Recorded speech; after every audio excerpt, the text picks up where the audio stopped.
Hello, today I'm going to show you how I grow microgreens at home.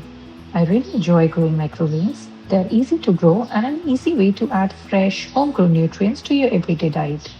So if you have been curious about microgreens, this is the method that's worked best for me. For this, I'm using these simple trays and adding a few drainage holes at the bottom. You can use any food grade plastic container.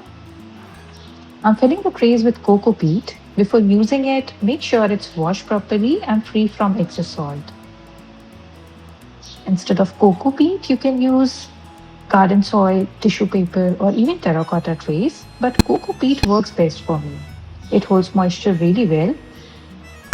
I've tried growing microgreen on tissue paper too, but it dries out much faster, so I end up watering more often. And I'm only adding a thin layer since microgreens don't need much growing medium, especially when you're growing smaller seeds. Here I have few different seeds. You can buy seeds specifically made for microgreen or even use seeds from your kitchen like mustard, fenugreek, basil or chia. These are quite a few options. One thing to keep in mind is to avoid chemically treated seeds. Since we harvest microgreens at very young stage, any chemical coating can still be present on the plants. Just look at the seed color. Natural seeds just look normal, while treated seeds are often coated in bright or red or green colors. Today I'm going with four varieties: radish, turnip, red amaranth, and beetroot. For bigger seeds like beetroot and radish, I'm just adding a very thin layer of coco peat on top. The smaller seeds I'm leaving as they are. For the next couple of days, they just need humidity to germinate, so I keep the tray covered. They don't need light right now.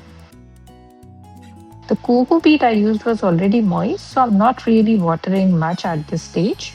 Just a light sprinkle to keep everything moist. Then I gently press the seeds down and put the lid back on.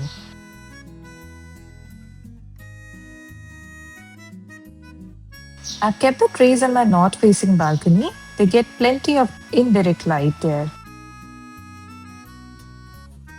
After about 2 days, you can already see tiny sprouts coming up. At this point, I've switched to a transparent lid. It's already quite warm here, around 25 to 35 degrees Celsius, so I'm not giving them any direct sunlight.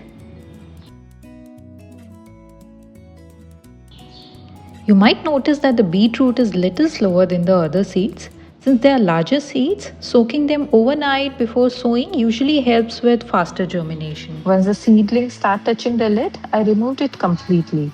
After that, I just gave them light spray of water twice a day to keep them moist. And after all that waiting, it's finally time to harvest. You can see a few of these seedlings have already started putting out their next set of leaves. We don't really need to wait at that stage, so they're ready to harvest now. Most microgreens are ready somewhere between 7 to 14 days. I'm just using a clean pair of scissors and cutting right below the leaves. If you're not eating them right away, just store them in an airtight container in the fridge. They usually stay fresh for around 4 to 5 days. These are a simple way to add some fresh greens and extra nutrients to your everyday meal. A lot of people ask if microgreens regrow after harvesting. My answer is not really. Most microgreens are harvested only once, so it's usually better to start a fresh batch rather than waiting for them to regrow. And before we wrap up, let's talk about a few common problems you might run into. The most common issue is mold. In this tray, I have sown 2 seeds. I initially thought I had overwatered the seed, but the basil is growing perfectly fine, while only the chia seeds develop mold. That's when I realized the chia seeds I used here were quite old, so the problem wasn't the watering, it was the seed quality.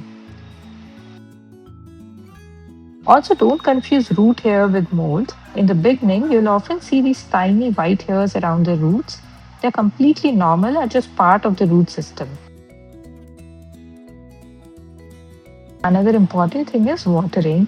As you can see, any extra water drains out right away. That's exactly what we want. The coco peat should stay moist, but water shouldn't sit in a tray. Otherwise, the seeds can rot and affect the entire batch.